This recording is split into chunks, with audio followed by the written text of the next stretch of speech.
Well, howdy, folks. It's time for Beyond the Smoke Barbecue Talk. So grab your drink of choice and come gather around the fire as we talk all things Beyond the Smoke. Featuring pitmaster chats from all your favorite names in barbecue. We chat about competitions, pits, meats, and everything in between. From barbecue to grilling, from trimming to smoking, we got you covered. Got questions? Let us know. We're always happy to hear from you. Thanks for coming, friend. We're glad you're here. Now sit back, relax, and let's talk some barbecue. It's time to go Beyond the Smoke. What's up, boys? What up? What up? We made it. Monday. Shit, it's been busy. I hear you. It's been a busy 4 days, dude. Man, I believe it. 4 days. Started prepping, cooking. On Thursday, didn't stop. Had a pop-up. Hit the road. Got the trailer clean. Hit the road. Hit Dallas.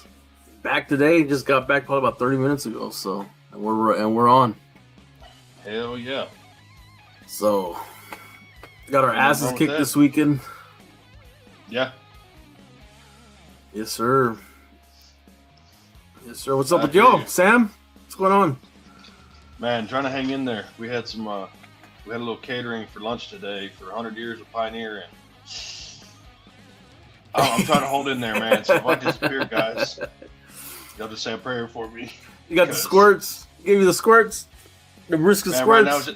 Right now it's just the bubble guts. But Kyle, you're muted. Coming. That's funny, dude. What's up, Anthony? What's up, fellas? Oh shit, you're rocking Chingon? That Chingon barbecue hat. Motherfucker didn't send me one. How's it going, fellas? What I missed? Oh, not a whole lot. Not much at all, man. Just a busy weekend. Sam made all subs too, or what? Nah, shit. I would have rather had all subs than that damn barbecue. That bad, bro? Damn. Bro, I heard All Subs is gonna put out a brisket burrito, fried burrito, dude. That'd be crazy if you all wag and a wrap, huh? With some extra napkins. Oh, that's shit. Funny, man. That's funny. What's up with you, Anthony? Nah, brother. Running a little late today, man. I had to make some burgers for the family real quick. I had a nice little weekend, man. Got to compete over there in Fort Stockton. That was a nice one, man. How did it go? It was a little windy, wasn't it? Was it windy? Yeah, it was. It was a nice venue, man. I just it was different from last year. You know, it was like back at the park, but it was really nice, man. And there was some real good competition out there and stuff. I think I ended up 7th overall But I Nice. got like a third place brisket, and then Nice. ninth place rib, ninth place chicken, and then 13th on pork. Man, I was not happy about that, but that's how it goes sometimes. Are you still rocking the Texas grid or no? Oh yeah, you know it. Yep. Yeah. Third Yep. place. hmm I still have. Yeah, I'm not brave enough not to stream it. Yeah. You know what I mean? For my Yeah. preference, you know what I mean? How I Yeah. like it, but yeah. Hell yeah, man. But yeah, Congratulations. rocking it, bro. Yeah, thank you, man. Appreciate it, bro. Yeah. Congratulations. Is a flavor profile you messing with that, or is it the same thing you've been doing? No, I'm honestly, I changed it up a bit on the brisket because I was way What's up, CB? up the top 10, man, not what I'm used to. So I changed it back up and we kind of went back to the old school way of doing it, and then implemented that. The only thing I haven't changed, like I said, I've been using that salt every cook off on my brisket. But everything else, man, for the most part, stayed the same. Took a few tips from Sam on my chicken, so I've been right there knocking on the door on chicken, but I'm not on Kyle's level where I hit that first and third chicken every damn time. So he got that albino chicken on point with them freckles and shit. He nails it. Beautiful chicken, man. I heard Paul. I saw Paul did a hat trick, right? Basically, almost. They What did almost he miss? Well, They I missed mean, no, I mean they ribs, almost right? got first, but yeah, I think it was rib that they didn't get. Oh, okay. First, I think. Not sure. I gotta look back. I But they think it almost was pulled ribs or up. pork. Because pork, oh yeah, we already knew. Everybody was looking at first place pork. We were all looking back over there and stuff. Bill Purvis and Phil They already- Green and everybody else was just looking at it like, yep. And sure enough, man. They already knew it. Yeah, great cause, man, and great event, all around great event. So it's always fun, catching up with old friends. So it's good. Well, congratulations to Paul and Aaron. Paul and Bell, and Bell and Aaron. yeah, all them guys. Texas Old Dust, right? Yeah, man. He was all Texas Old Dust in the house. Yeah, he was all like, yeah. He goes, Old Dust crew right here. I was sitting at the table and I was all like, me and Maria looking at each other like, I don't remember our sponsorship, but yeah, we got lost in the mail. But we paid full price, but it's all good. It's all good. Then the came in pretty good, man. They came in pretty good with there. They gave me a free brisket, man. So that Nice. third place brisket, man. Adrian hooked it up. It was nice, man. Hell yeah. Hell yeah, man. What's up with you, Kyle? Not a whole lot, buddy. Just getting ready for the bash. Oh yeah, you got that coming up this week, huh? This weekend, yes, sir. Yeah, when you headed out? Thursday. How's the weather looking? Slow in the house. Really? I think they were talking about it earlier. I guess it's been raining down there, so hopefully it'll be fucking dry enough. We'll see. Yeah. See how it goes. Exactly. Yeah. It'll be okay either way, man. What's up, Jason? Ain't nobody gonna back out of a cook-off whether it's raining or not. You know what Hell no, bro. Hell no. Yeah, for sure. Especially not if you're already there. For sure, man. I got another busy week this week, and then next Thursday is gonna be a busy one also, man. We got slammed, dude. We got slammed. It's crazy because I was. That's the thing with doing the pop-up, and that I've learned here lately is you don't know what to expect, right? You don't know if a crowd's gonna come out or what's gonna happen. So I was kind of iffy on the last two times I'd gone out. It was a little slow, and I'm like, man, I really don't want to make a lot and have to bring it back home. So I play it safe this time. And man, the first 2 hours, dude, not a fucking soul, like nothing. I'm like, oh shit, here we go again. Dude, as soon as that first person lined up, dude, it was on. Like, dude, Nice. I didn't stop until Kyle showed up. I heard Kyle talking, so I think whenever he showed up, that's the only time I really turned around. Other than that, dude, I was cutting the whole time for at least 4 or 5 hours straight, dude. Man. And just order after order after order was coming in, and there's some things that we got to work on. But it was just like it was the calm before the storm for sure. And man, when we got hit hard. Got hit hard, dude. Everything was fucking gone, man. Everything from, dude, I ran out of silverware. Like and people were still ordering stuff, and I'm like, I'll just take it. So we're just handing shit out, man, at that point, and man, we went through a lot. We went through a lot of stuff, and a lot of orders came through. So it was a good weekend for sure. Awesome, bro. That's awesome. Hell yeah. So the weather was nice. It was a little windy in the morning, but it kind of calmed down towards the afternoon, and it was good to see Kyle out there. Kind of let them down a little bit, but we'll fix that. So that's all good, bro. Don't even. What do you think, Kyle? Everybody was saying it was pretty fucking busy out there. It was, man. It was. I'm telling you, bro. You said you were going out on Thursday. Yeah, not this Thursday, but the following Thursday. Yeah, and that one there is what I heard. Man, it's a lot of people go out to that one. Shit ton of people, bro. Yeah, so we'll be ready for that one for sure. For sure, I got to make sausage this week. I'm completely out of sausage, and those jalapeno cheddars, dude, they're flying off the shelf. I need to bring up my production on that, and I sent y'all a picture earlier of my plans for that. So that should be coming up here pretty quick, and we're gonna keep throwing it at them, man. Keep throwing it at them. Hell yeah, bro! You should go set up at the base and burn out. So that's our day off. That's our day off. Okay. Damn, man. Yeah. My wife's a big Stone Temple Pilots fan, so we're gonna go check. Nice. Check out the show and shit, and we're gonna go out there and see all the teams that I smoked at the Daniels out there. That's what I'm talking about, bro. What's it cost to get into that? What's that? What does it cost to get into that? Oh, I don't even know. I think.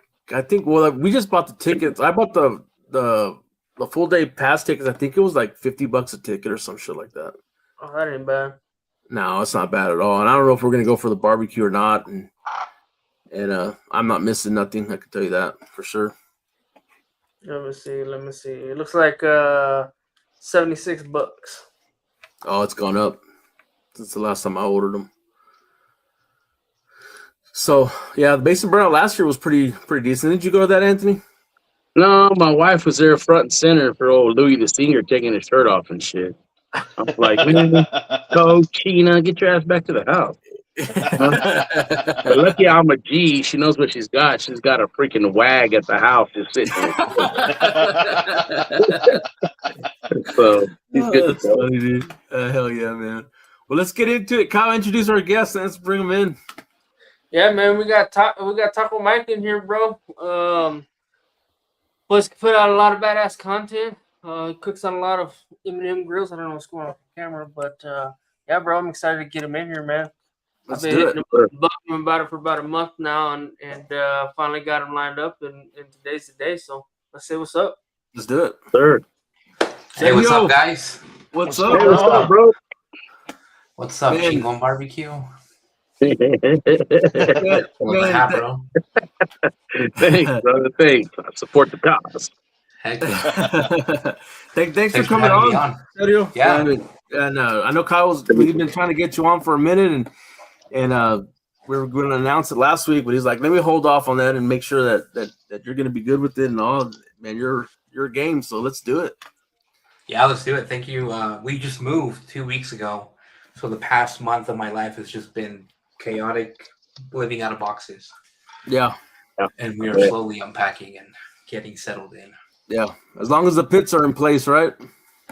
Yeah, literally yesterday we moved the smoker in its semi-permanent spot until we get the new pit room built. Nice. Hell yeah. Yeah. Hell yeah. So where are you out of? Salt Lake City, Utah. Okay.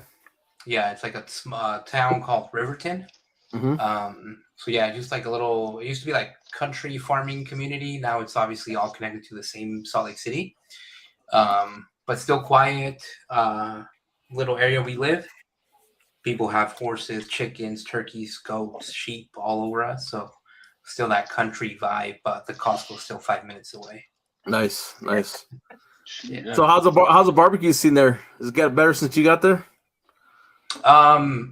In St. George, we have one of the best barbecue joints in the nation, Pico Rica. They won number 7 by Texas Monthly, best Texas style barbecue outside of Texas.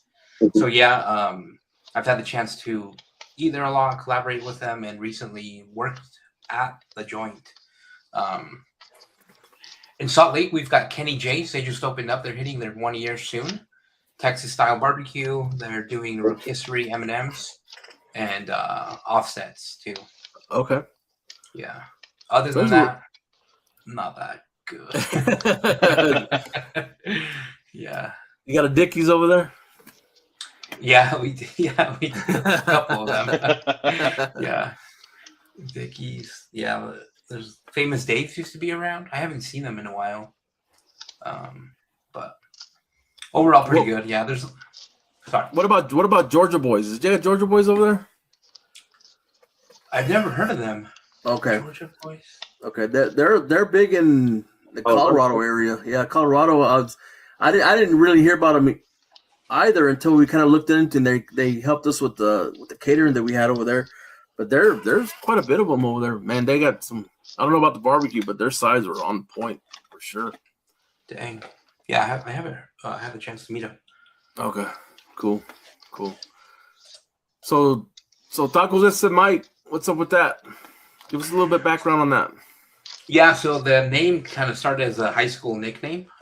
People used to call me Mike in high school because prior to that, I would drive around, lunchtime, we would slough school and I would like honk at the friends walking and I'd be like, "It's a Mike," like, "Hey, that's Sam, that Anthony, that guy." So it was a way for us to like friendly way for us to mess with people. Mm-hmm. And they just stuck around. People called me Mike and they knew me as Mike. And then prior to like doing full barbecue, I was doing tacos al pastor on the trompo, like Mexico City style. Right. And so, Mexico City, like we have like we play with a lot of slang and we bully each other a lot. It's like part of the brotherhood and camaraderie. And so we just named it Tacos Ese Mike. And by then I already had the logos. I had like aprons printed and stitched. And so I didn't want to rebrand. Obviously now my content and the focus is on barbecue, but still like my roots is like tacos al pastor. Like that's my thing. Right. Yeah. Nice. Absolutely. Nice. What makes your al pastor tacos different? I guess different in the state of Utah is I try to do them as close as I can to Mexico City style. Not so much like northern Mexico, they call it like adobado, and it's like very food coloring based. Mine is Mexico City style, so traditional ingredients on the trompo. When you slice it, you want like those slices like melted into each other. And so you've got these like slices that are just coming off. And so that's what I try to do. I try to do it as like authentic. I lived in Mexico. Yeah, authentic. I lived in Mexico City until I was 9. And so growing up, every corner had a trompo. And so it was like late dinner for us almost every night. Nice. Yeah. That's a heck of a transition, man. So when you came over, did you go straight into Utah? Is that where you lived, or were you in Texas prior to that, or? No, we came straight to Utah. My dad came first, and then my mom and my brother came like a year later. And we were in Utah. I've lived a couple of years in Idaho, and then all my life kind of just in Utah. I love it. Say that again. What a transition, though, man! Wow. Yeah. From a huge city where like it literally would take us like 2.5 hours to get home from like my parents' work. So like here, it's like, now it's traffic in Salt Lake, but like it's still like insanely quick and clean and safe. So we love it here. I love Utah. Nice. Oh yeah. So tell us the rest of the backstory. Tell us about the barbecue, about all the stuff you're putting on social media, man. I mean, you got a lot of really cool stuff going on. I see your pits, and you're always talking about them and cooks, and what do you do for caterings and stuff like that. Yeah, so about like 9 years ago now, I had the opportunity to travel to Austin for work. It was my first time going to Texas. And I was on a company card, so it was like unlimited to where I could go and stay and eat. And so I Googled like prior to going, like best place to eat. in Austin, Texas. And at the time, it took me like every Reddit and every like forum said Franklin BBQ. And I was like, oh, that sounds good. You know, I grew up, we joked earlier about Dickies, like in Utah at the time. I grew up eating Famous Dave's and Dickies. And I thought the brisket on that Texas toast with a ton of barbecue sauce was the greatest thing in the world. And then I didn't know what was going to happen until I got to Austin. The forums kept saying you have to be there by 7 a.m. And I'm like, dude, no way. Like this cannot be real. Like you have to be there at 7 when they open at 11. So anyways, I ended up doing it. By the time I got to Franklin, it was like 7:15 and I was like number 5 in line. But by the time it opened, all the 5 people in front of me had invited like 5 people. And so then it was like, I was like, 25th in line. Jeez. Yeah. And so then I got to the cutting table, the cutting board, and then the guy cut me a little burnt end. And this sounds cheesy and it sounds, cliche. But the moment I took a bite of that burnt end, I was like transferred to a barbecue world that I had never been to before. Yeah, dude. It was just like, how can meat be this like savory and tasty and buttery and rich in one bite? So then, anyways, I ended up ordering like for my coworkers and I, like $500 worth of barbecue. At the time, that was when brisket was still like $20 a pound. If you can recall that, or it was like $23.99. Yeah, Dwayne, yeah, it's definitely worth the wait, man. So yeah, from then, guys, like I just fell in love with it. I came home from that work trip, went straight to Sportsman Warehouse, purchased my first pellet smoker, and started doing ribs and briskets and, absolutely destroying barbecue and food. But my goal was to like one day get to a Texas style quality brisket. And yeah, that's kind of where it started. And from there, a few years later, my wife was like, hey, she caught me like looking at offset smokers. I was on Millscale's website. They had just come out with like the 94 gallon. Right. And she was like, you want that for your birthday? And I was like, yeah, but like there's no way I would buy myself a $5,000 birthday present. And she was like, well, you're not, but I'm buying it. And I was just like, no, don't do it. Like, let's be smart with money. Nobody needs a $5,000 piece of metal in the backyard. And a few months later, with all this like research and trying to make my best bang for my buck, I ended up going with a Los Customs 150-gallon smoker. He's out of LA. And it was a great starter smoker. But definitely not the build quality, of M&M, Millscale, Primitive, the bigger names. And then had caterings come up throughout the years and kind of saved up and purchased a 150-gallon smoker. And that's a beautiful machine. It really is. It really is. It was worth the wait. I was told 8 months and it ended up taking like 13. Oh wow! So it was very hard to be patient in that regard. Yeah, Absolutely, yep. Yeah, that thing must cook like a Cadillac, no? Oh, bro, it's like it almost seems electric. The way that it draws, it is just like it's insane how efficient it just pulls. But yeah, I love it. I rep the hat. Prior to that, sorry, I skipped this part. My friend Mo and I, he ordered a Texas Smoke King from M&M. At the same time, I ordered my 250. We did that so we can both split the cost of shipping from Tool, Texas to Utah. Yeah. Well, it made sense at the time. And then one day he gets a call on a Sunday, Super Bowl Sunday. And he's like, hey, I'm 45 minutes away from your house. I'm delivering your smoker. And he's like, I'm not even home. It's snowing. It's like snowstorm. He wasn't prepared. So anyways, he had them drop it off at his cousin's house near my house. And so then at the time I had already sold my smoker to some guy on YouTube. And so I was smokerless. His smoker was dropped off at a cousin's house. And so he let me borrow his smoker while mine was continuing to get built. And that was a Texas Smoke King. So I made a series of videos on that absolutely fell in love with the M&M product lineup. Yeah, the brand. No, it's a badass brand. You know what I mean? And they're putting out damn good product too. They really are, man. And they're popular now. I mean, I think the wait's probably longer than 18 months now, right? Or somewhere around there. I had a guy here in Utah. He said he was told 18 months, I think. Yeah. Like, bro, that's 2 babies right there, bro. two Hey man, I've been waiting for him to come out with that backyard rotisserie, dude. I'm excited to see if they actually drop that thing. I'll order one of those bad boys. That would be cool. I felt the same way, but I just feel like it's too small, man. I think you can fit 6 briskets. I thought it was more than that, dude. I thought the backyard one was pretty small. Because Because they have like a 240, 1,000, and a 2,000, I think. Wow. Yeah. But yeah, it'd be cool if they came out with one. So that Franklin's, was that your first experience with like real Texas barbecue, or?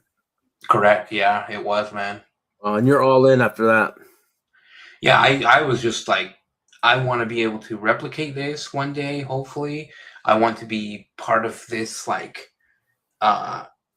institutional group of like barbecue, and you burn wood and you make this beautiful dark barky brisket. Like, I want to be in it, and the culture. Yeah. When did you decide to start making videos and your content and stuff? You put out pretty good content, man. I like it. I've been checking Thanks, it out. man. I appreciate it. I think it was like 2 years ago. So my wife has a business. She doesn't like to be called an influencer. She is a business owner. But she has like over 500,000 followers on her social medias. Damn. So she started a business by accident, posted it to social media, and it grew and grew and grew. And now she has thousands of customers. And so she was like, you should do your barbecue stuff into videos. And I'm like, no, who's going to watch it? My mom, dad, and a few cousins, like, and you. And so she just encouraged me to do it. And slowly I've been doing it. I really enjoy the YouTube part more.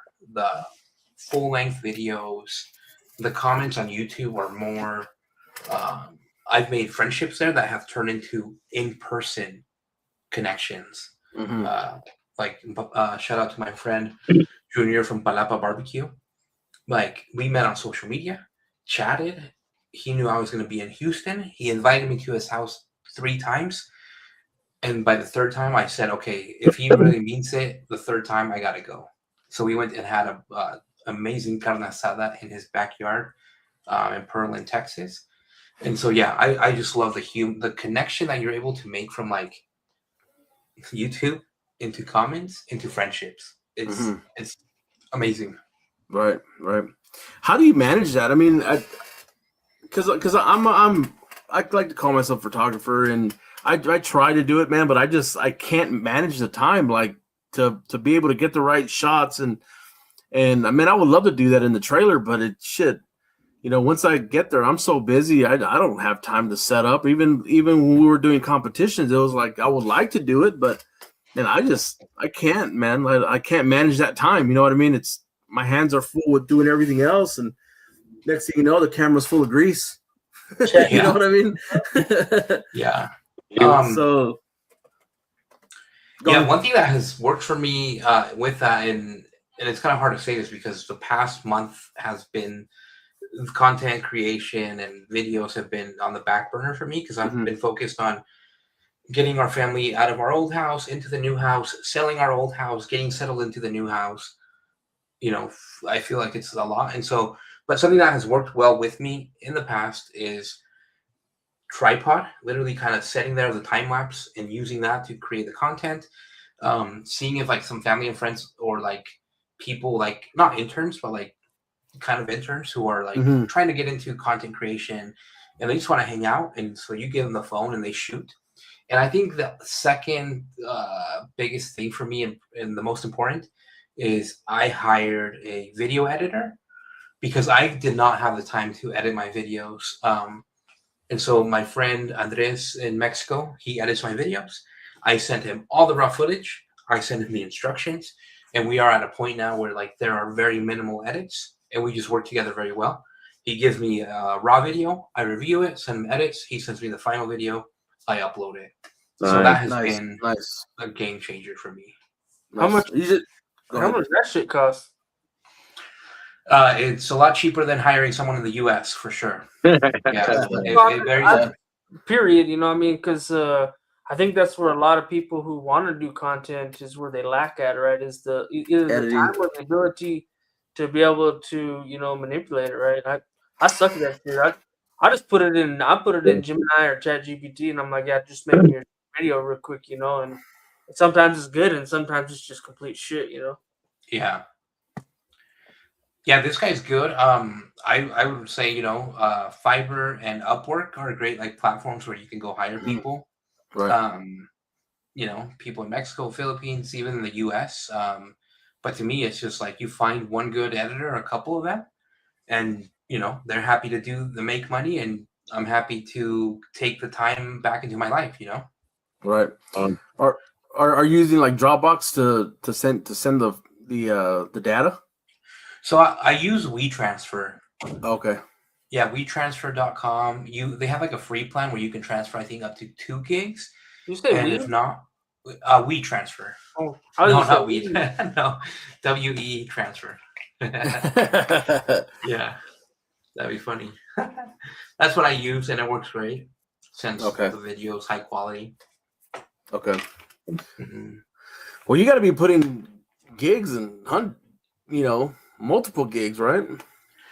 Yeah, I mean, some videos are like up to 32 gigs. Like that's the average that I've seen. But it's just a lot of content, you know. Yeah, like, the reason it's a lot too is because I'm shooting in 4K, and so if you were shooting in 1080, it'd probably be like 8 gigs.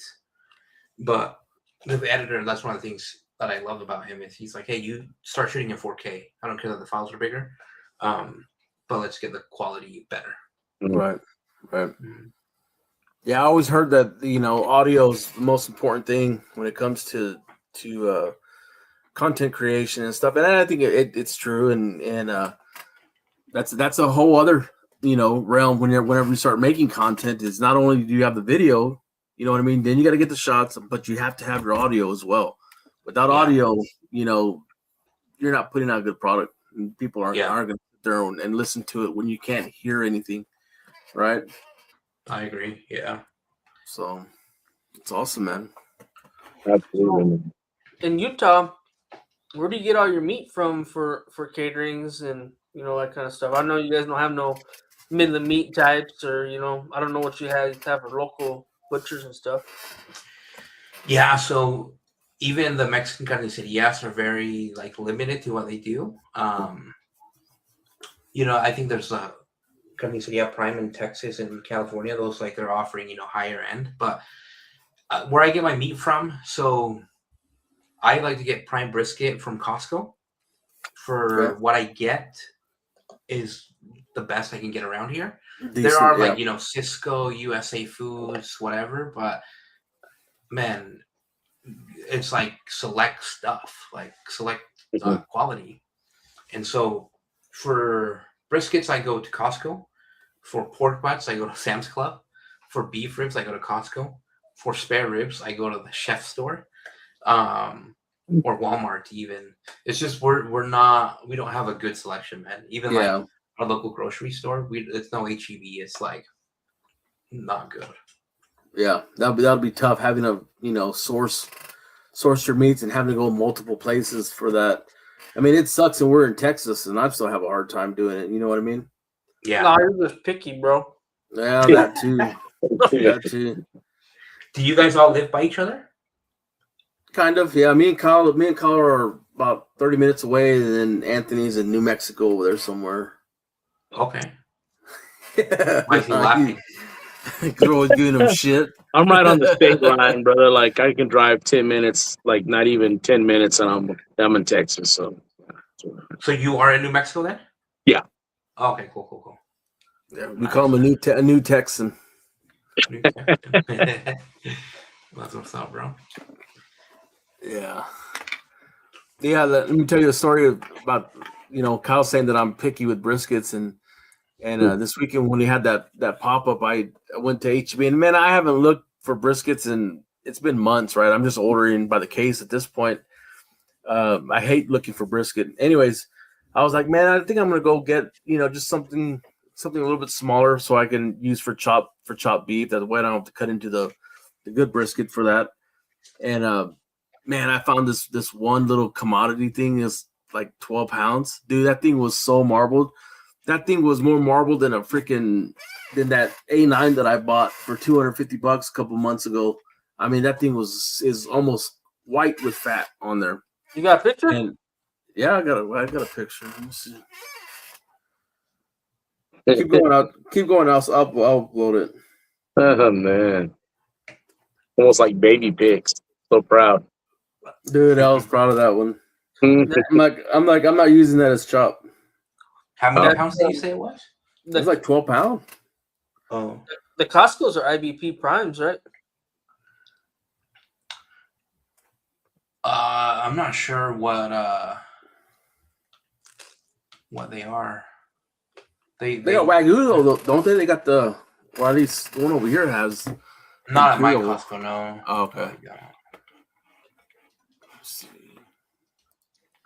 That's gonna be like the Imperial Wagyus. Mm-hmm. Let's see, download that one. Man, I'm still looking at this picture right now, and I'm like, holy shit. It's amazing that was a $50 brisket. Damn. Where's Sam? I hope he's not at the hospital. Let's see.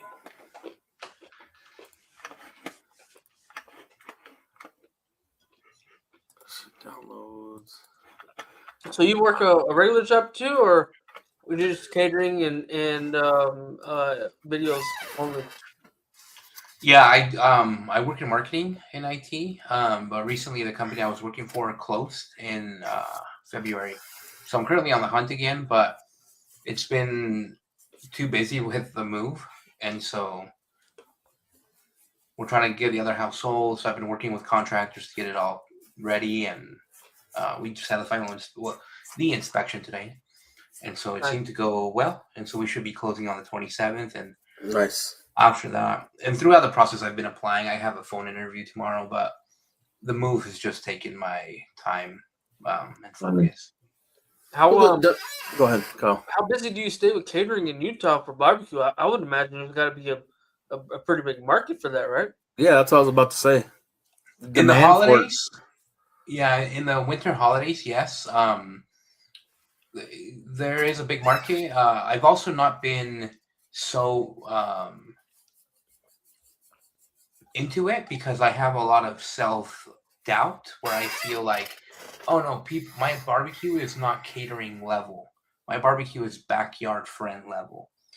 And then I go do a catering and people are like, it's amazing. And so it's like I have a lot of self-doubt in the sense of like I'm supposed to be sending a quote for a catering gig like 2 weeks ago, and I keep putting it off because I'm like, no, my barbecue is not that good. Like no, they're not gonna like it. The tortillas will show up cold, and then they're gonna like not like it, and so it's like a mental game for me. So I think there is a big market, but if I'm being honest, I struggle a lot with it mentally, trying to be like, yeah, I'm gonna do it, On the last list, the last top 10, not this one, but the last one, I ate at every joint, like besides 2 or 3 of them. I can't remember which ones I didn't have.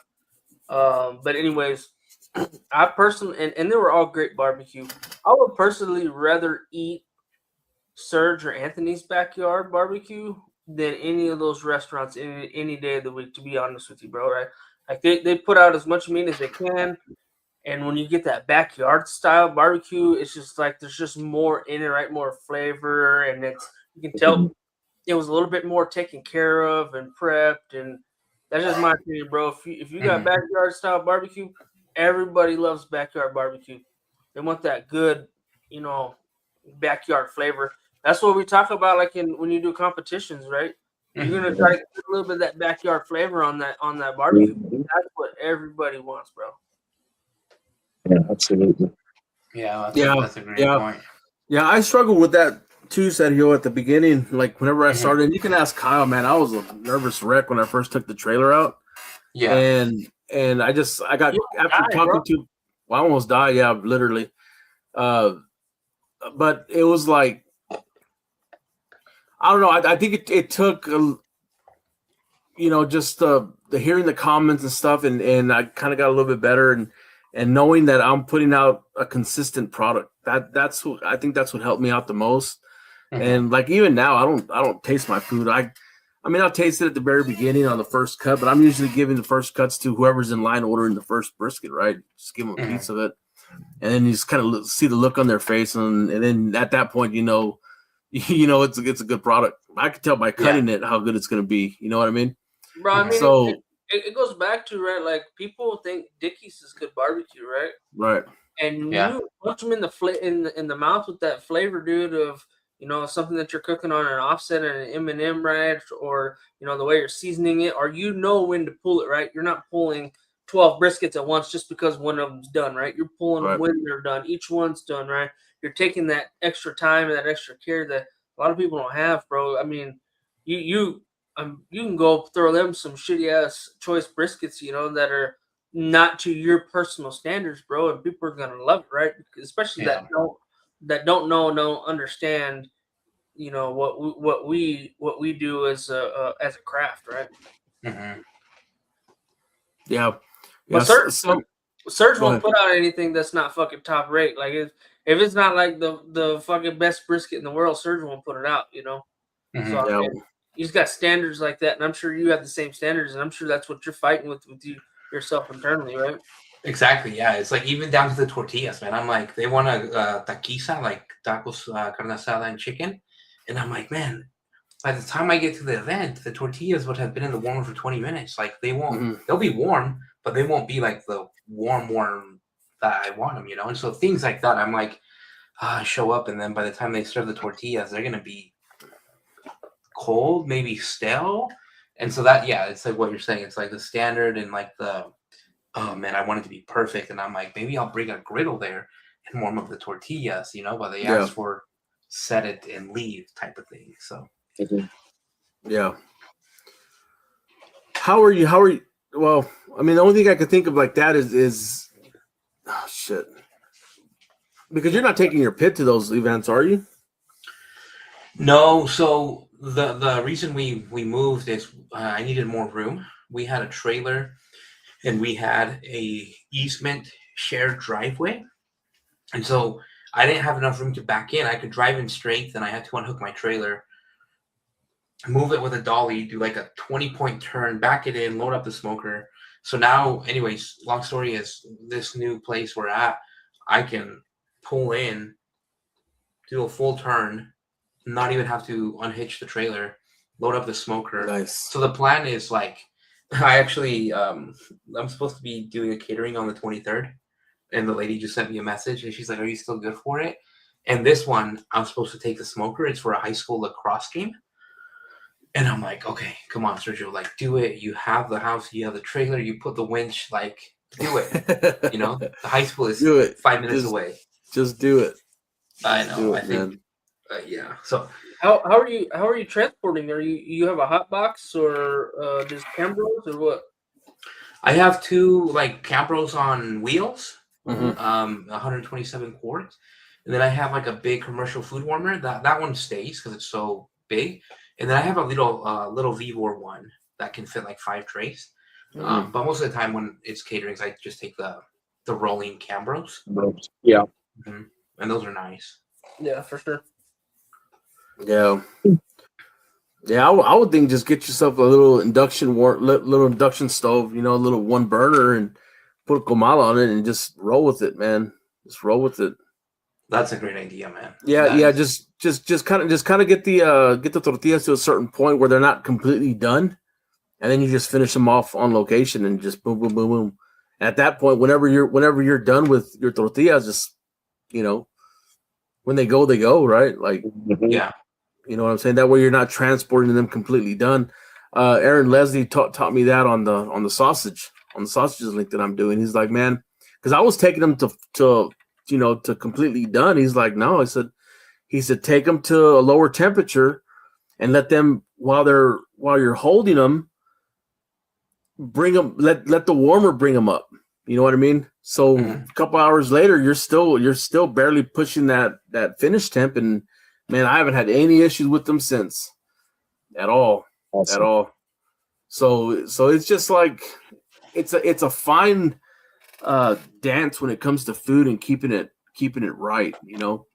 Yeah. People think barbecue's hard. Right now, for me, what the hard part for me is keeping those damn potatoes right for the barbecue spuds, because you can't hold the potato for that long without it starting to dry out, and I'm still messing with it here and there, but it's a learning process. The whole thing is so. Yeah. That's a good one. This is that brisket that I was telling you about. Damn, Oh, dude. shit. That is good looking. That's thick, bro. And that's the flat right there. Wow. I was like, holy shit. So that is not going to chop. That's going to be a sliced brisket. So, Run it. yeah, man, I was excited to see that. That point is super marbled, man. It's almost completely white on that point. And I'll be right back. It was like $52 brisket. Gee, That's a good deal, man. oh, hell of a deal. So how long you been cooking, Sergio? Like 10 years with like the Okay. tacos, barbecue. So you started in tacos. You started in traditional tacos. Yeah, tacos al pastor. That was like the thing. I actually, in one of my trips to Mexico, we went to La Merced, which is like the mercado where you can like get anything from like a giraffe's head to jaguar skin to trompos. Like, and I went with my aunt, and it's such a dangerous mercado that my aunt wouldn't let my wife go because she's white from here. And they're like, no, ella no puede ir. She's too white. You have to blend in. You have to blend in. Yeah, so it's like we took the exact amount of the money, no phones, and just like walked as fast as we could to that place, got it, and brought it back. And my brother actually used it yesterday for a catering gig. He does like pop-up events with like restaurants and bars. He's not on social, but he likes to do that. And so yeah, it's like a little trompo, like maybe 2-3 feet high, like a foot wide. And yeah, sometimes we still pop it and use it. Like we used it like 6 months ago at the old house, and still have fun with it. Okay. You ever mess with the swada? Ah, shit, I can't pronounce it. Suadero? Yeah, suadero. Yeah. Yeah. I like it. I don't have like the disco, like they like kind of boil it basically for the fat.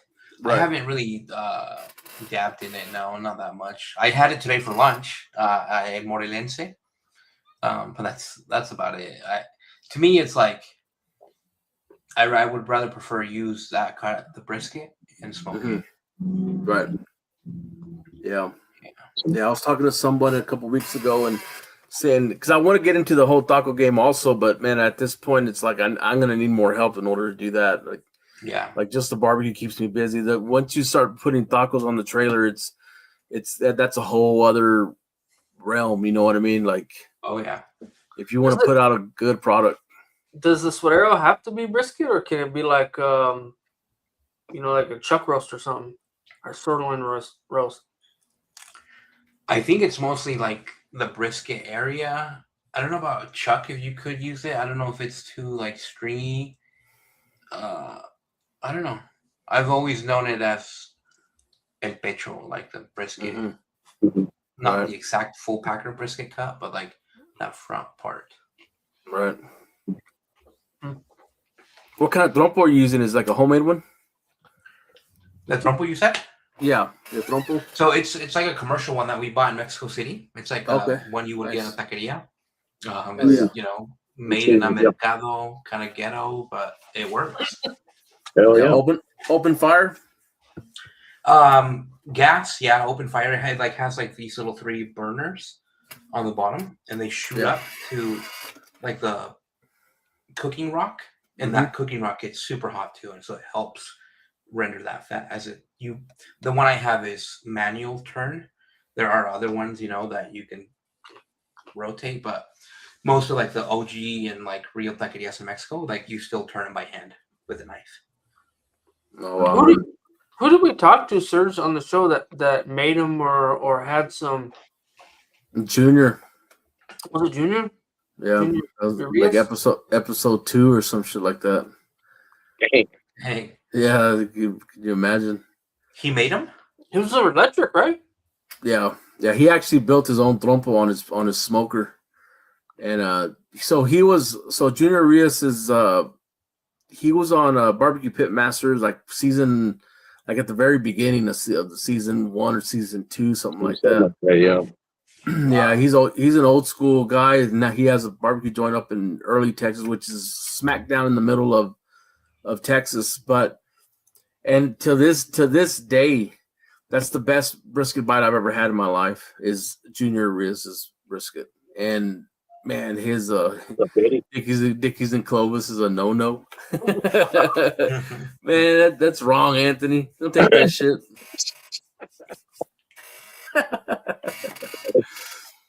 But whenever I started my kind of barbecue journey with the trailer, I want to go pick up the trailer, and I stopped at his barbecue joint restaurant, and I tried his brisket, and man, ever since then that's what I'm chasing, is that perfection of a brisket. And I don't know what the hell he's doing with that damn thing, but man, he's a damn good brisket cook. And that's awesome. Yeah. He won $50,000 on that Barbecue Pitmasters show. Wow. On a $24 freaking grill. That expert grill. Expert grill, baby. Yeah. Anthony's cool, man. Anthony's been going for that. So they were filming. Quick story on that is they were filming in Florida, and he said all I did was take my seasonings on. I don't have nothing to cook it on. So what did he do? He went to Walmart, bought that little expert grill, members mark, little $24 grill, cooked the $50,000 steak on that damn thing. Wow. So it's not about the equipment, right? It's like who's the guy behind it. Yeah. Tell us what places you tried in Texas, man. Like where do you like? Where do you rank?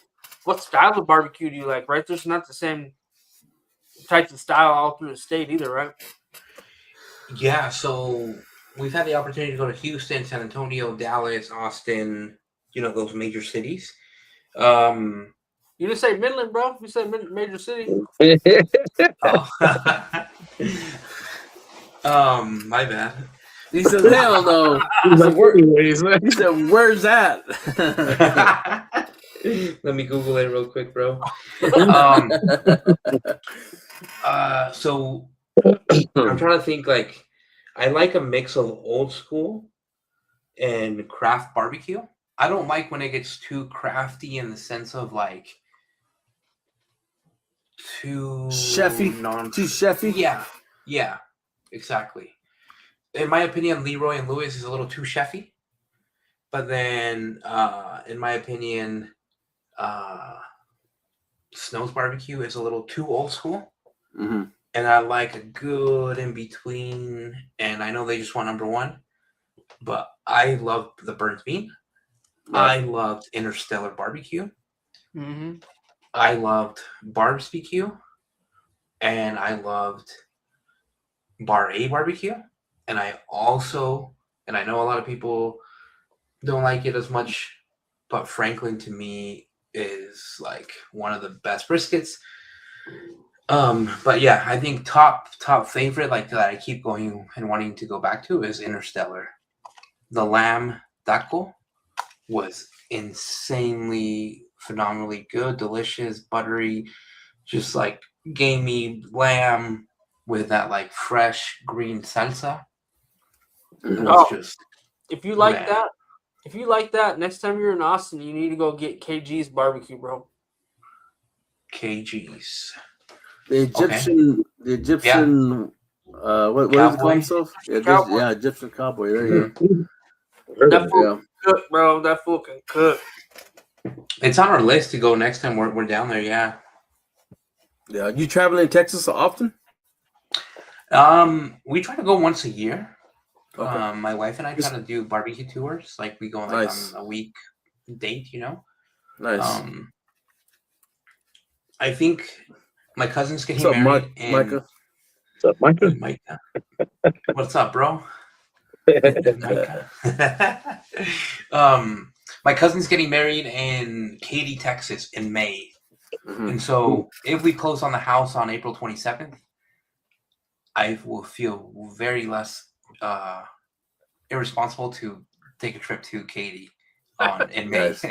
Nice. So I might be doing another trip to Texas here in May, maybe. Man, if one place in Texas that you probably have to visit, and I think it's right up your alley, is the South Texas, the Rio Grande Valley stuff. Man, you got shit. I just lost the freaking. Oh damn it! Can't believe I just lost. He's been on the show too. Yeah, I know. I just freaking. I know his name, George, but I can't remember the name of the freaking restaurant. GW's. GW, there you go. GW's. I mean, he was number 5 on the list here on his past one. But man, just the taco culture there with barbecue. I mean, it's growing, man. You really need to check that out. That's right. I think that would be right up your alley. What about the boys that you stole their pork chops? Or the pork steak? La Vaca. La Vaca, dude. I want to go try that one, dude. Yeah. Stuff looks phenomenal, bro. Yeah, that's South Texas too. Fort Menchie's or no, La Vaca's in it's over there on the coast. In Victoria. Yeah, somewhere around there. Father, mother, and daughter, right? Yeah. Yes. Fort Menchie's? No. Port La Vaca. Oh, okay. It's by Victoria or something, right? What's that? It's close to Victoria. Yeah, that's all South Texas right there. Man, I think you'd really enjoy something like that. South Barbecue in San Antonio's fire. There's Sean from Weber Trucking. Weber Trucking. He's my friend here in Utah. He's up in Layton.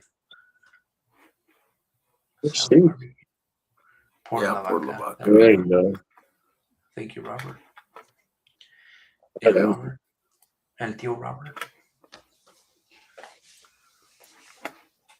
Yeah. How far are you guys from Katy? Shit, we're 4 hours from everything. 8 hours from Katy. Yeah, it's about 9 for me. Yeah. Damn. Texas is a big state. But it's massive, dude. We're there like every couple months, though. Rosenberg. Hey, there's another one too I want to try over there. Speaking of Katy, Colleen's barbecue, right? It's supposed to be like a Korean type barbecue. I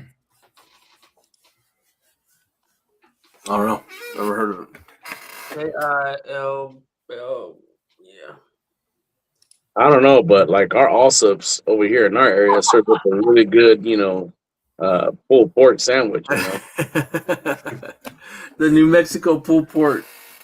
Yes, sir. Do they serve it with green chili? Oh,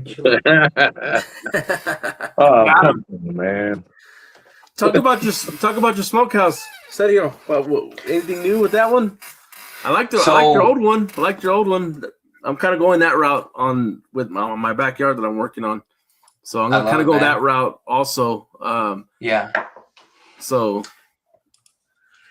it is. I should have taken a picture, but it is currently disassembled and sitting in the back gravel pit of my house, and it will now be turned into the snowblower, 4-wheeler, lawnmower storage unit.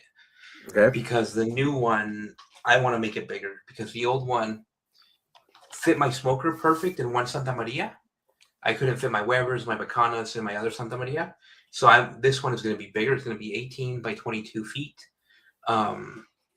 I think I'm still going to go back with a red and white traditional barn style color, metal pit room. I like the metal for me, it's like I know it will never catch on fire, so it just feels that like safety of like, I feel like I'm very responsible. I never like let flames in the open without like me walking away. But again, you have a wind, you have kids over, and it's like it's kind of protected by Right, a little better peace of mind there. Yeah, exactly. absolutely. So it's a new structure. You're not using the same one. Correct. Yeah, the old one is 12 by 16 feet, and so it's just too small for the current setup. I want to have like tables with like a pizza oven, my bacanas, my Webers. I think I want to make it a little taller for better ventilation. Okay. So yeah, it's the guys who install it. They're actually in Arizona right now, working until the end of the month, and so I had plenty of time to get them and take out the other one and then bring it here. But again, the one here will now be used as a storage unit for my outdoor equipment. So is yours going to be open, like the open face, open the front, fully all the way open? I think so. I like that because then I'm able to like easily move equipment in and out. Right. And it also allows a ton of light inside. The only bad thing though is it also, when it snows, it goes in. It goes in no matter what way you face it. Right. It goes in. And so I'm like, I'm still in like that to me is like still in the back burner because getting this house set up is, my priority. But it's a work in progress. Okay. Sure. Yeah, I'm kind of struggling also on the design of my building. I don't know if I want to enclose the sides completely and just be able to roll that pit out, right, and just put the stack out the front, and that way the fire is still kind of contained in the back. You're not getting too much wind back there. I don't know. I'm struggling trying to decide on what way I want to go with it, but I was looking at yours, at least the old one from the old videos, and I'm kind of going in that same direction as well. But I don't know. I need to make that decision here pretty quick. Same. I need to do it too. I got a quote to put in pavement because it's currently gravel, and even my smoker with the big wheels, it is almost impossible to move unless you have 4 guys in the gravel. Oh wow. In the pavement with 2 guys, you can do it, but in the gravel, bro, you need 4 to 5 strong dudes, and then you're like about to pop a hernia. All of us. Like, Man, I bet. So I need to do pavement, even though it feels again like a little bit irresponsible thing to do. Let me pay for pavement just so these smokers can sit on it. Yeah, for sure. That's what I'm going through right now. But man, they're expensive. They're an investment. You got to protect that investment, right? You just can't leave it out there and to rot. Are you talking about black pavement or concrete? Pavement, yeah. Oh, like I didn't think about that. You what? I didn't think about that. That would be a lot cheaper than concrete, huh? Yeah. Oh, way cheaper, man. Like so cheap. Like the quote I got was pretty cheap, and for the amount of pavement, and the guy who does it is this like old school, Chicano. Like his name is Frank. Looks Hispanic, doesn't speak Spanish. Old school, his parents immigrated here a long time ago, and he called me today and he's like, "Hey, we're gonna do this," and I'm like, "Frank, let me sell my other house and then let me spend money." Like, we got a shout out from Peru. Hell yeah, bro! Peru. Wow, awesome. I know. I wonder who it is because I know we joke a lot with Peruvians, so I'm saying it's gonna be a close friend. Nice. Hell yeah. I have no idea. That is cool. Yeah, the sell it. I told these guys, and I told Sam. He just recently bought a house also, but I told him that's the hardest thing ever to do is sell a house and buy a house at the same time. Like dealing with that stuff, the stress of everything, and man, it's a super stressful time. So yeah, today thanks, man. We're supposed to close on the 27th, so by next Monday, my stress level should be like way down. Yeah. Then you got to move everything. No, so everything has been moved already. The house is empty. Okay. Mhm. Yeah.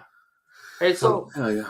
I want to take you back. I want to ask you a question because I've been thinking about how to do it on a pretty high level. But are you making homemade tortillas or are you buying them? I'm buying them. Even though my wife and I are like on this quest to try and make them like uh, Valentina's style flour tortillas. We want to try making them. Donnie wants some fake Mexican chicks. Freaking Donnie. Fucking Micah. Funny. So yeah, we buy them. There's a Mexican store 5 minutes from my house. They bring them from Mexico, I think, like in the northern part. But they're super thin, buttery tortillas, Sinaloa style. And so we just use those most of the time. Do you guys make your own tortillas? I want to. Yes. Make them at home, but that's it. Yeah, I do. It's just that's another thing, man. It's just that's an art in itself. You know what I mean? It Like, is. Oh yeah. like if you don't get your ratios right with your water, if the water's not at a certain degree, man, they're always coming out different, and it's always a struggle. It's always a struggle for me. And I'm making homemade corn with what the hell's the name of that brand, Kyle? Hacienda. The Hacienda brand. Have you heard of them? Mm-hmm. Yeah, so I use all their stuff and they come out good. I mean, you can't beat that flavor, right? Like you can't get that at the store. Yeah. So Very true. yeah, that you can't. There's no fucking way. And I like I said, I want to do that in the trailer, but I can't keep up with everything. I mean, to do homemade tortillas on top of everything else, which you can plan on it, but it's like Kyle said, if the product's not good, I might really won't want to put it out. You know what I mean? Mm-hmm. So the problem I see, Serge, is you just won't let off of anything. You want to make the tortillas, you want to cook all the meat, you want to prep the smokers, you want to clean the smokers, you want to do everything, bro. You gotta let some of that shit off so you can. Yeah. Who am I gonna give it to? It's just me. It's just me. Right now. My wife helps me, but even with her help, it's still a lot for for us to do all the sides and everything, and it's just inventory on plates and forks and spoons and marketing. Table you know what I mean? And, trying to put out your content. Dealing with business taxes. Dude, I do all that shit myself. So at this point, I'm like, I'm at my limit. Of what I can do personally by myself. So we gotta get Anthony over here to come help out. Yeah, I'll be in the back over there flipping tortillas, bro. Be like, ain't no thing. Put the New Mexican up there, bro. I know what's up. Anthony, hit Sergio with our little segment. Well, man, we have this thing on there. It's kind of like it could be like similar to like your Mount Rushmore, or just it's like 4 individuals, like say similar like competition, right? You could have, or just people that influenced you, or throughout your cooking career, or anything like that for that matter. But it's we basically do it to where you have like 4 individuals that, like I just went over real quick, that you could have like say on your team, or you'd be side by side and they're cranking it out, day in, day out, or something like that, and a box runner, like an honorary mention. So we kind of do that with our guests here on the show, and kind of see what they come up with, So what would be your 4? You said people I admire, or people who have helped me? anything, anywhere you want to go with it, or anywhere you want to go with it. That you would want to cook with. Anybody, just if you could pick 4 people that you would take anywhere to cook with, take them to a competition, or just people that have inspired your cooking. That is an amazing question, and I'm trying to narrow down in my head the group of 10 people down to 4. Wow,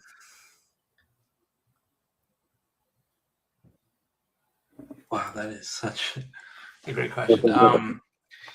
I this one will sound cheesy, but without her help, I would not be here because she encouraged me. So my wife, she's like the biggest supporter, and she is not as passionate as barbecue as I am, but she understands and sees it all and knows. When we've gone to Texas, she's met all the other pitmasters, and she's been part of waiting in line. We spent the night at Snow's Barbecue. We waited 16 hours, so she knows it. She's had it. She knows the quality. She knows the standard. So she would be the number one.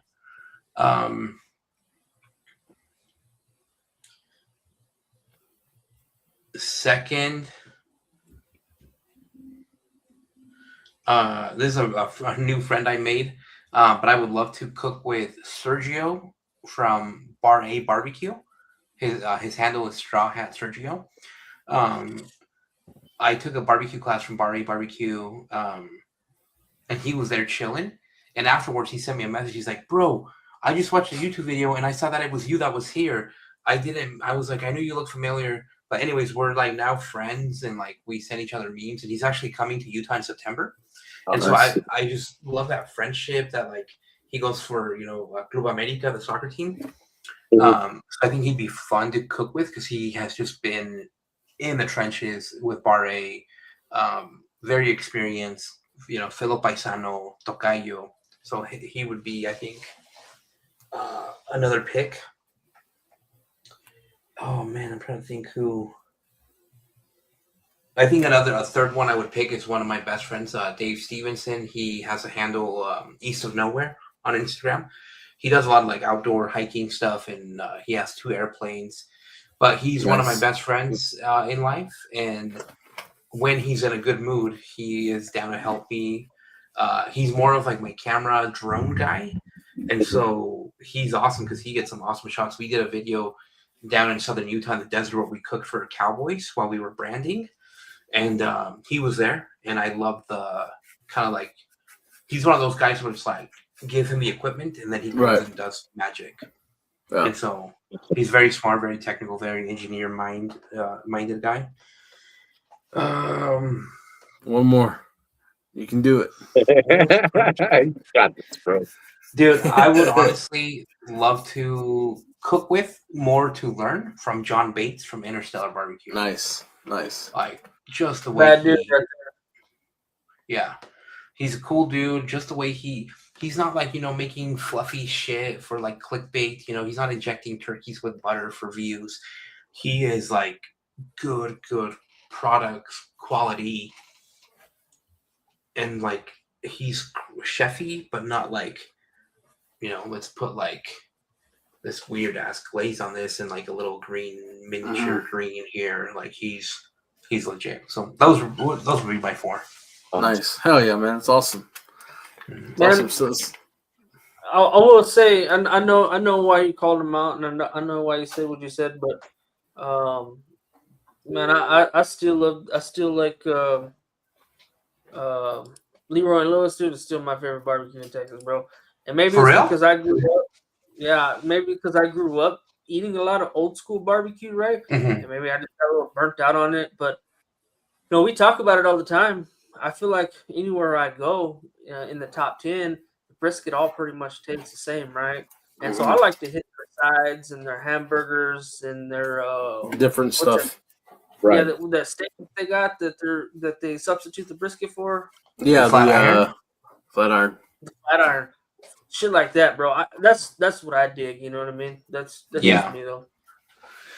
Yeah. So maybe I've only gone there one time, and when we went, they had that substitute, the flat iron, not the brisket. So I should go back and. I cooked one. I cooked one a while back, the flat iron that way, and let me tell you, talk about different, but in a good way. I was talking to my brother about it, and he said, "Well, what is it like?" And no bullshit, it's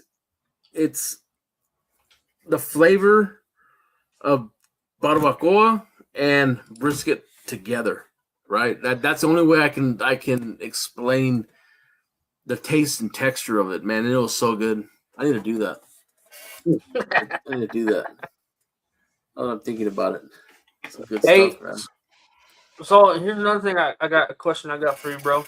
I know you like to cook on the offsets and whatnot, and sounds like you got some Santa Marias. But me and Serge, and there's some other people, we're cooking on vaults right now. You ever seen those or tried those out? I have not. Like was the- Pitmaker, what- Pitmaker makes mine, and then Serge has a Lone Star. Cabinet smokers.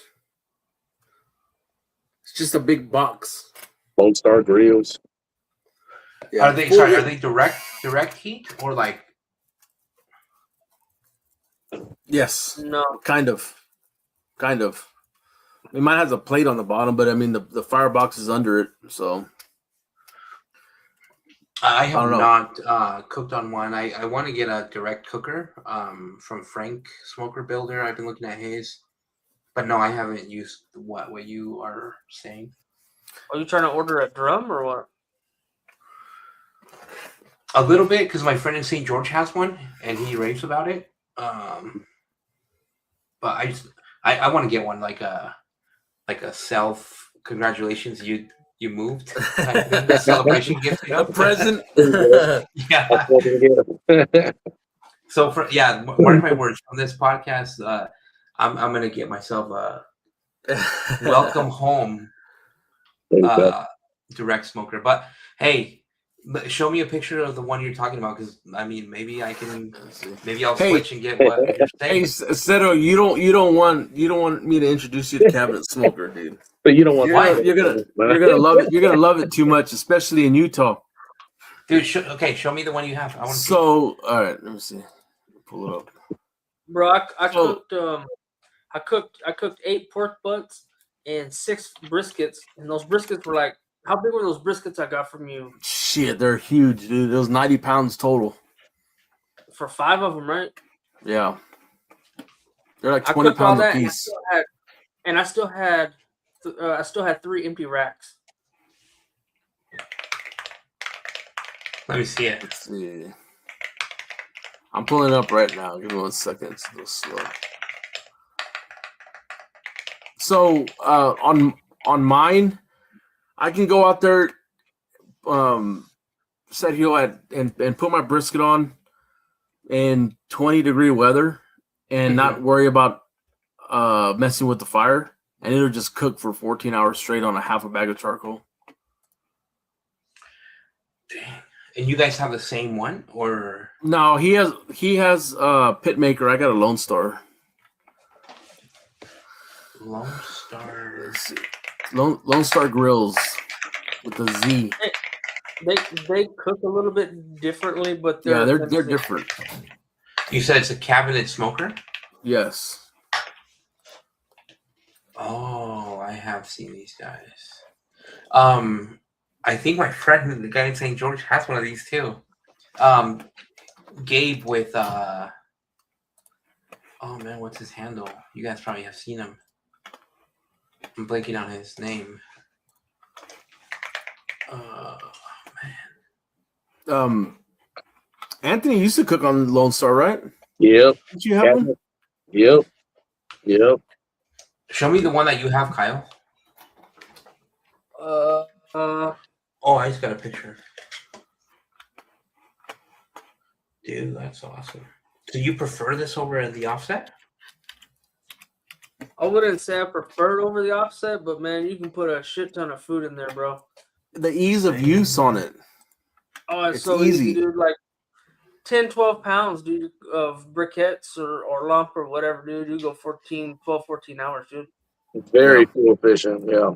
Super fuel efficient. It's fully insulated, so whenever you're over there in your cold winters, man, you don't have to worry about fighting fires or any of that stuff, man. You just let it go. Just let it go. Mine cooks like a reverse flow smoker, right?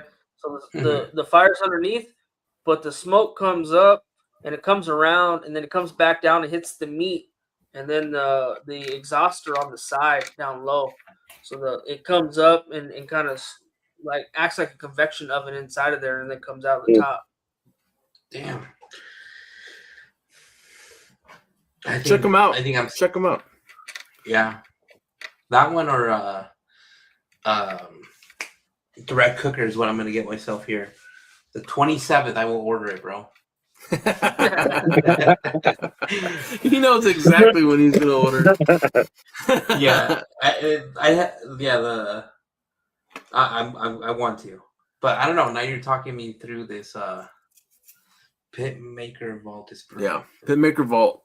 That's a good one. Let me look it up. That's the one I got. Yeah, bro. Now I want one. What's up with Anthony? Tired as hell. Yeah. Just gonna dip out there, Mason. You called it all right. Go sink my teeth into one of them dry ass burgers I made a while ago. Tell me about it, dude. Tell me about it. Well, how can anybody find you? Sergio and Ese Mike. Yeah, they can find me on all 4 social media channels: Instagram, YouTube, TikTok, and Facebook at Tacos Ese Mike. Also, my website, tacosesemike.com. Mm-hmm. Great website, by the way. Yeah, I was on it earlier. Pretty cool. Thanks, man. My wife. Yeah, it looks really good. Super clean, professional. Mm-hmm. Looks awesome. Yeah, she's a graphic designer by trade.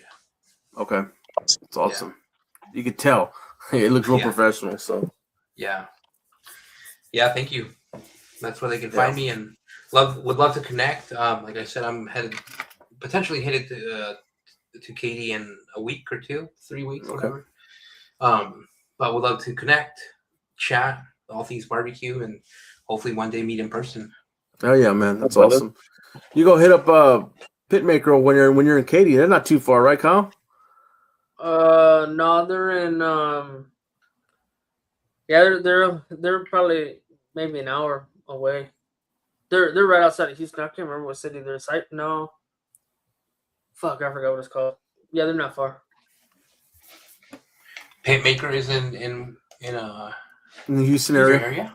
Yeah. Okay. They're in the Houston area. So, and if you're gonna be in the Houston area, you need to go check out Chef Ara at damn, I lost that name too.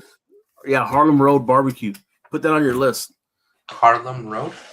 Yes. He cooks. That's what he cooks on is the Pitmaster Vaults. Yeah, he's awesome. Look up our show. I think it was like episode 50 something with Chef Ara. Uh-huh. And you'll be pretty close to them too. What episode was it? Let me see. I got it right here. Chef Ara Harlem. What was the name of the joint again? Harlem Road Barbecue. Okay. I'll try and make it, dude. Episode 57 of the show. All right. 57. I'm gonna put that on my to-do list. And man, if you hit him up, Sergio, I'm telling you right now, he will let you go cook with him, and he'll show you pretty much everything. He's a teacher. He's a chef. He's a French master chef, and man, he's all about it, dude. So hit him up for sure. Tell him to talk to me, and that'd be a damn good one for you, man. He does a lot of, I'm sure he'll let you make some content there with him, and definitely hook up with him for sure. I will. So, if I go down. It's in Humble. There we go. Humble, Texas. Right on, Robert. Yes, sir. Well, cool, man. Well, thanks, Sergio, for coming on, and it's good meeting you, talking to you, and just bullshitting with you. Thank you for taking the time, bro.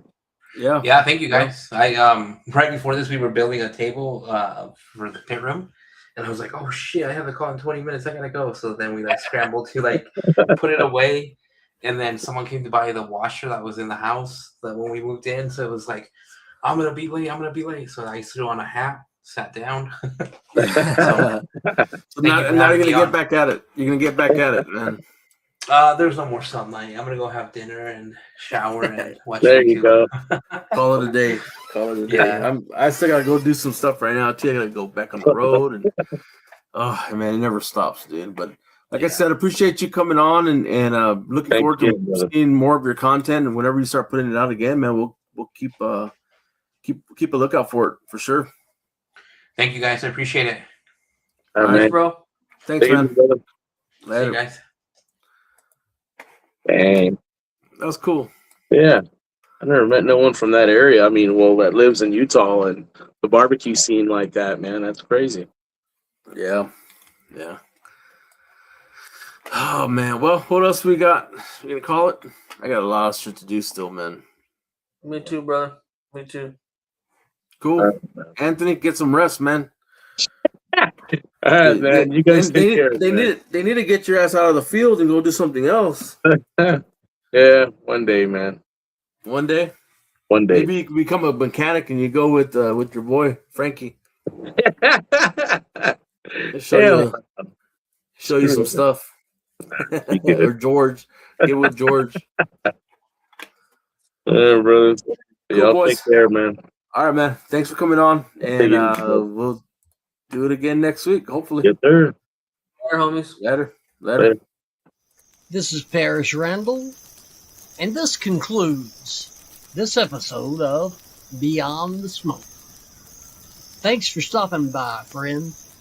We hope to see you again real soon. Until next time, happy trails. Until we talk meat again.